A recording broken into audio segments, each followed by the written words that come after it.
要注意一下这个骨骼的地方啊，这种地方的这个结构感应该更强一些，就再明确一点去分它的这个体积的面，这个髌骨上面的面、侧边的面，然后往下面走的面，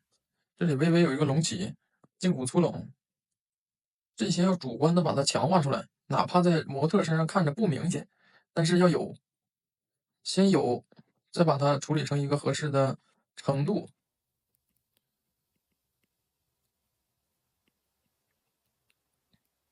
然后画面它就逐渐的、慢慢的更有看点，更有结构了。像膝关节下面这一块它是由胫骨上端这个膨大区这个造型构成的。那么在这个位置，它有一个灰面是朝下的，要把这个面给它主观的强调出来。在图片中看到大概就这里。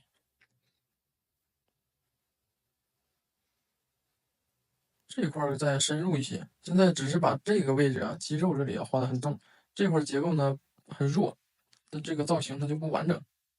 要找清楚主次去画。然后骨骼这个感觉骨盆有点大了，这腰这里好像也画粗了一些，不要因为它很强壮就认为它的骨头也很大，和正常人的骨头是差不多的。然后肌肉块这里这么画就可以啊，但是呢要注意用线的轻重，这个地方就很明显，这边的线呢更重一些，线条要有轻重。那这样画的这个造型不就更结实吗？更好吗？更有体积感。再画呢，就是多注意用线的轻重粗细。然后还有就是画横断线的时候，要注意整个横断线的趋势。你这个趋势啊，都是平的，所以说这个体积感呢就弱了。第一个要注意它哪里是朝前的面，然后下来之后内侧的又是鼓起来的，要注意它整个大的趋势特征。你这个没有朝前的面哦，一定要注意这一段是前，这一段是朝内侧，这段是前面的，这段是前面的。小腿这个地方的横断线错了，皮下胫骨它是朝内侧的，这个方向都画反了。这张腿稍微长了一些啊，那这个角度它的柱体朝向应该这边，感觉画有点偏侧了，所以说这个长度就长了。你看这个前臂啊，就感觉特别长。手的形状概括可以再准确一些，带上一些暗示它体积结构的线条，这样看起来这个手腕不就有体积吗？或者你不去分它的手指，那你把这个整个的大致的轮廓弄清楚。这个又去分手指了，然后呢又只勾了个简易的轮廓，也没交代主体，就感觉这个形不太准，而且给画小了。额的话，这个股骨头也太小了点，而且它这个骨盆的形状、角度、坐姿的状态下，它大概是抬起来的。这是大转子，大转子下面对着的这个就是髂胫束，在体表这里能看得出来有一个浅浅的凹印儿，一片浅凹。这个其实就根据位置就能够判断出来了。那再怎么运动，肌肉的位置是固定的，骨骼确定了，它只要在这个位置就可以了。在体表上看到的这个肌肉结构，它不一定和解剖图一模一样，因为它是会动的、会变的。这个角度、这个动态下，它的骨外侧肌和骨直肌就没有明显的分界了，就含到一起去了。骨内侧肌稍微能看出来一点，但是根据它的位置就能够确定了这些肌肉，这个不就出来了吗？咱们看一下这张，主要还是在形上面啊。这边这个小腿呢感觉短了，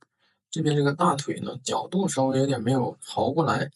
而且小腿画大了，尤其是脚踝这里画特别粗，从这个位置开始调整。这个是大腿的内侧屈肌部，到这里它应该是往里边收的，然后它和另一块形交汇的地方在这儿。但这个膝盖这里塑造的还是比较不错的，就是形没有画准。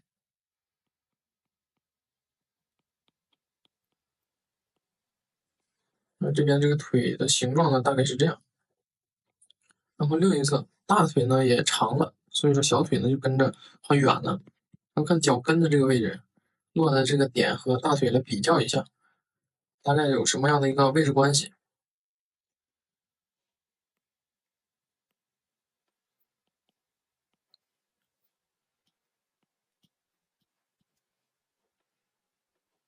然后骨骼的话呢，骨盆感觉稍微的小了一点点。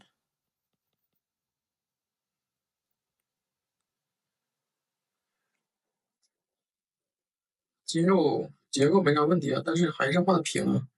还是这种习惯。你看，比如说画了一个肌肉的轮廓形，在画这个肌纤维的时候啊，总是不考虑它从哪儿到哪儿，它的起点和止点不去管，只是在中间画这个，它不就平了吗？它是怎么样从形的一侧走到另一侧，怎么样从开始走到结束，它的两端要注意，而不是只是看它的中间。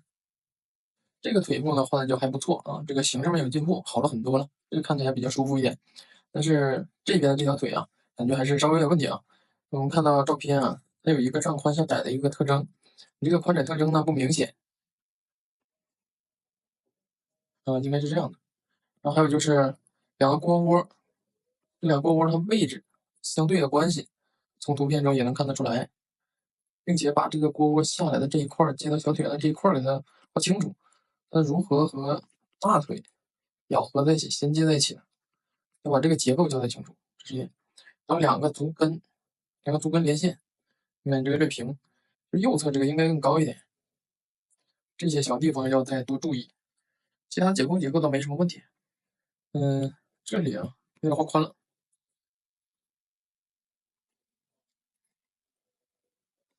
在这个位置呢，比目鱼肌也构成了一点这个外轮廓，像你这里的话没有了，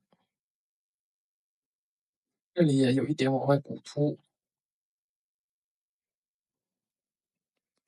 概括的时候呢，可以找一些